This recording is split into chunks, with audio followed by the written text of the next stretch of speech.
Imagina una tarde polvorienta en Arimatea, un pequeño pueblo a unos 30 kilómetros de Jerusalén, alrededor del año 10 a.C. El sol se pone sobre las colinas de Judea, y un hombre de mirada profunda, José, observa desde su hogar el horizonte. Este no es un hombre común. Su vida está marcada por la riqueza, el poder y una fe secreta que lo llevará a un destino extraordinario. José de Arimatea, según los evangelios, era un hombre rico y miembro del Sanedrín, el Consejo Supremo Judío que tomaba decisiones bajo la sombra del dominio romano. Mateo 27:57 nos narra: cuando llegó la noche, vino un hombre rico de Arimatea llamado José, que también había sido discípulo de Jesús. Pero, ¿quién era realmente este hombre más allá de su rol en la crucifixión? ¿Tenía familia, esposa e hijos? Vamos a reconstruir su vida con los detalles que nos ofrece la Biblia y las tradiciones, tejiendo una historia que te hará reflexionar sobre tu propia fe. José nació en Arimatea, una ciudad que algunos estudiosos identifican con Ramá, el lugar de nacimiento del profeta Samuel. En el siglo I, Judea era un hervidero de tensiones. Los romanos gobernaban con mano de hierro. Los fariseos y saduceos debatían ferozmente sobre la ley y el pueblo anhelaba un Mesías que los liberara.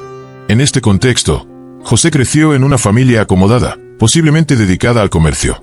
Las tradiciones medievales, aunque no confirmadas por la Biblia, sugieren que podría haber sido un comerciante de metales, como plomo y estaño, viajando incluso hasta Britania para negociar.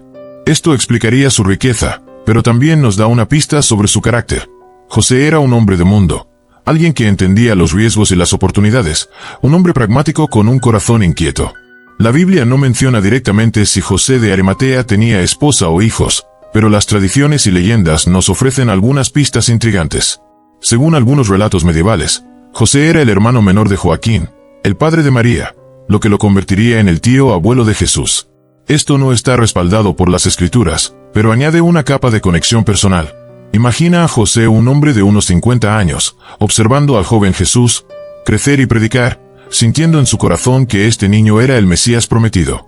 Si esta tradición fuera cierta, José podría haber tenido un vínculo cercano con la familia de María, visitándolos en Nazaret, compartiendo comidas y oraciones mientras su fe en Jesús crecía en secreto. Pero, ¿tenía José su propia familia? Algunas tradiciones sugieren que José era un hombre influyente, un decurión del Imperio Romano, lo que implica que podría haber tenido una vida familiar acomodada. En el siglo I, un hombre de su posición y con su riqueza, miembro del Sanedrín y con conexiones comerciales, probablemente estaría casado. Basándonos en las costumbres de la época, podríamos imaginar que José tuvo una esposa, quizás una mujer judía devota de Arimatea, con quien compartía su vida y sus inquietudes espirituales. Podríamos visualizarla como una compañera que apoyaba a José en sus viajes y en su fe secreta. Juntos podrían haber tenido hijos, tal vez un hijo mayor que heredaría el negocio familiar y una hija que aprendía las Escrituras junto a su madre. Aunque esto es especulativo, nos ayuda a humanizar a José, un hombre que mientras tomaba decisiones que cambiarían la historia, también enfrentaba las responsabilidades de un hogar. ¿Cómo sería para José equilibrar su vida pública y su fe privada? Marcos 15:43 nos dice que José era un respetado miembro del consejo, que también esperaba el reino de Dios. Esto implica que aunque era parte del Sanedrín, no estaba de acuerdo con sus acciones contra Jesús. Lucas 23:51 añade que no había consentido a la decisión ni a los hechos de condenar a Jesús. Imagina a José en las reuniones del Sanedrín, escuchando a Caifás y otros líderes planear la muerte de Jesús, mientras él, en silencio, ardía por dentro con su amor por el Maestro. En casa podría haber compartido estas tensiones con su esposa, diciéndole: Jesús es una persona diferente. Creo que es el Mesías, pero no puedo decirlo abiertamente. Si lo hago, perderemos todo. ¿No te identifica esto con tus propias luchas? A veces nuestra fe nos pide valentía, pero también prudencia. José nos enseña que incluso en el silencio, podemos preparar el terreno para un acto de amor eterno.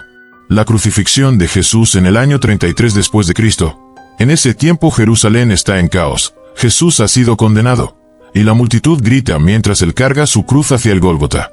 José, desde la distancia, observa con el corazón desgarrado.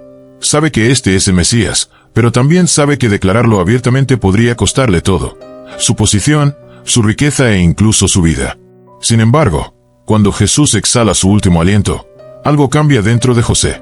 Juan 19:38 nos dice: después de esto, José de Arimatea, que era discípulo de Jesús, aunque en secreto por miedo a los judíos, pidió a Pilato que le permitiese llevarse el cuerpo de Jesús, y Pilato se lo permitió.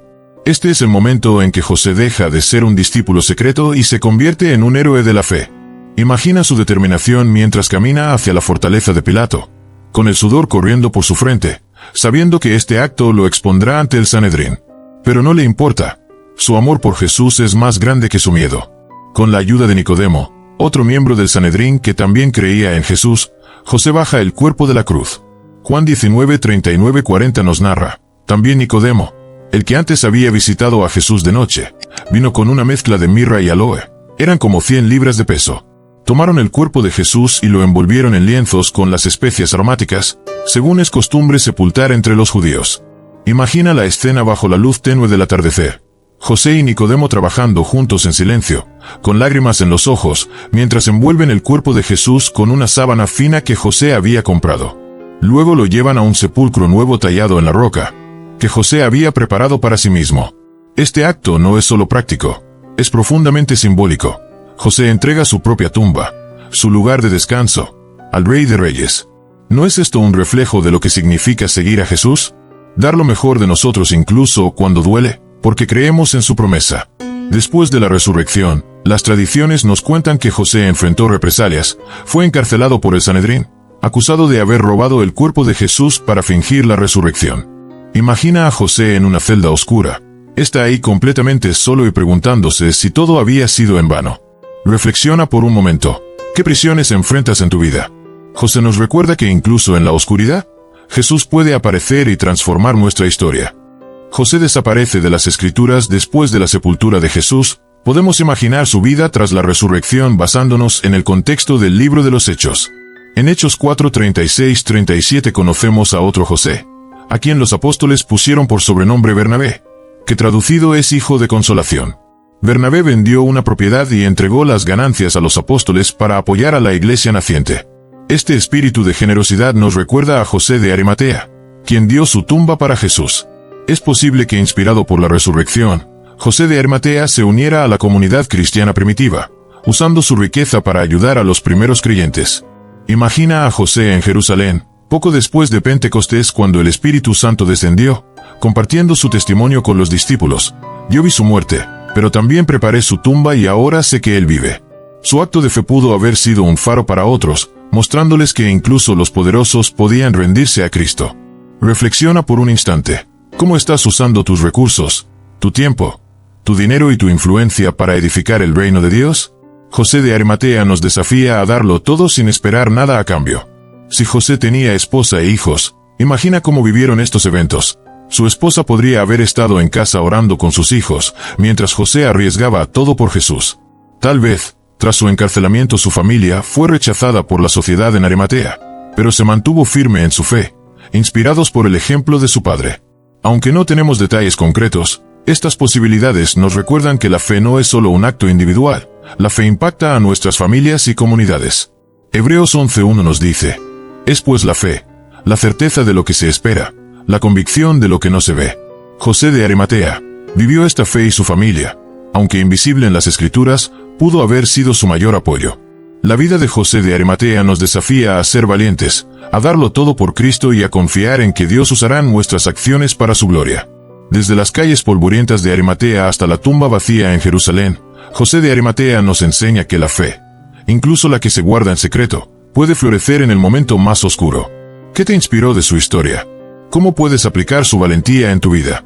Déjame tu comentario abajo, comparte este video con alguien que necesite esperanza y suscríbete para más relatos bíblicos que transforman tu corazón. Que la luz de Cristo guíe tu camino.